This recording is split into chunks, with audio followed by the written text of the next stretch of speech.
Je vous remercie.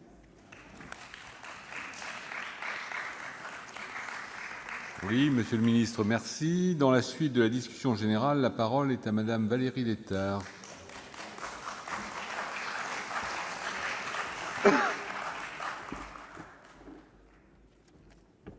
Monsieur le Président.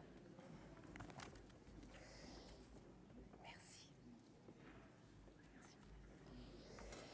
Monsieur le Président, Monsieur le Ministre, Madame la Présidente de la Commission des Affaires économiques, Madame la rapporteure, mes chers collègues, nous arrivons aujourd'hui au terme d'un long processus d'élaboration de cette loi ÉLAN.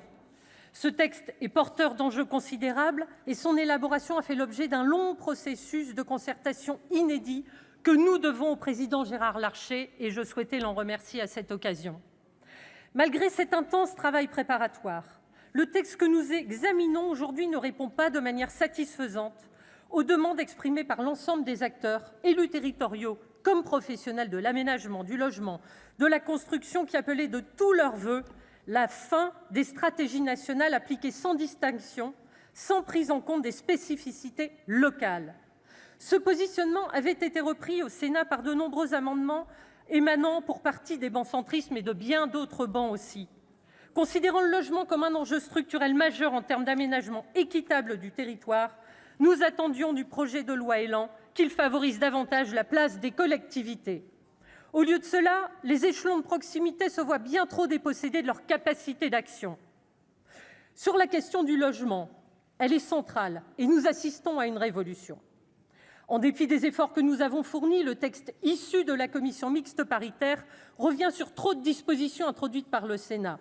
Et il s'inscrit en effet dans la droite ligne de la loi de finances pour 2018 qui consacre un changement de modèle à travers un double mouvement de recentralisation de l'État et de mise en place d'une logique de marché appliquée au secteur du logement.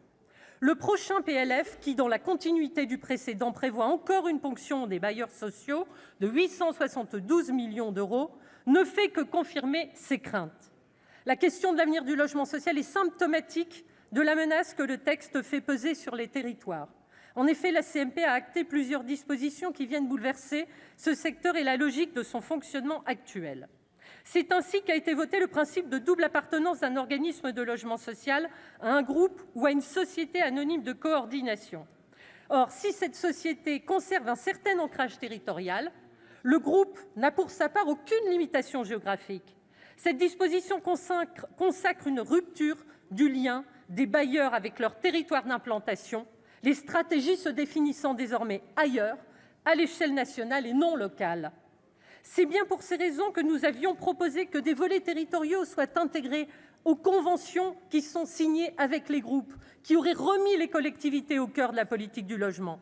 De même, le texte sur lequel nous nous exprimons aujourd'hui accorde un droit de veto sur la vente de logements sociaux aux maires des communes en déficit de logements sociaux, c'est-à-dire 1 200 communes sur les 36 000.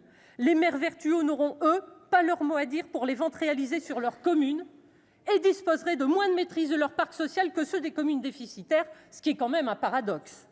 Enfin, la loi de finances 2018 et le présent projet de loi laissent penser que le produit de la vente du parc social pourrait très prochainement constituer une des principales sources de financement du logement social, étant donné la contraction des fonds propres des organismes. J'ai plaidé, vous le savez, pour la réaffectation du produit de ces ventes pour qu'il soit fléché sur la commune et l'intercommunalité concernées, qui ont vu ces logements vendus, sans quoi nous risquons de pénaliser fortement les politiques sociales et les politiques locales de l'habitat sur lesquelles les élus n'ont plus la main. Je déplore que le texte actuel ne reprenne pas ces mesures pourtant essentielles que nous avions votées avec l'aide de la rapporteure. Car rien dans l'organisation actuelle n'empêchera les groupes de réaffecter le produit de la vente à l'autre bout de la région, voire même dans d'autres régions de notre pays. Ensuite, quelle politique de prévention des risques est envisagée ? Le risque de copropriété dégradée, généralisée est grand quand on prévoit de vendre pour financer la construction de nouveaux logements locatifs 40 à 50 000 logements locatifs sociaux pour en construire de nouveaux. Mais où ? De quel type ? Avec quelle consultation des maires ? Avec l'argent qui provient de leur territoire.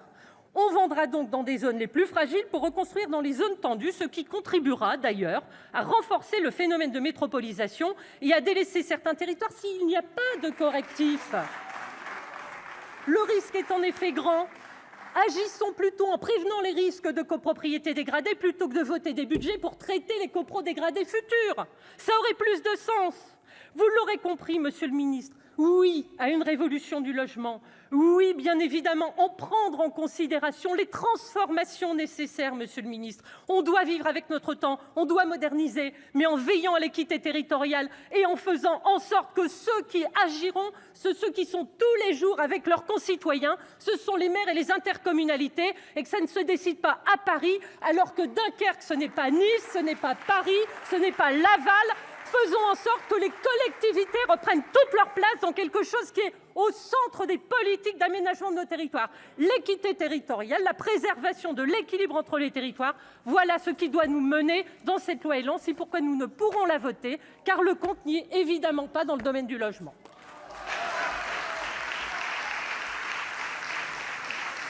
Il n'est pas arrivé, l'école.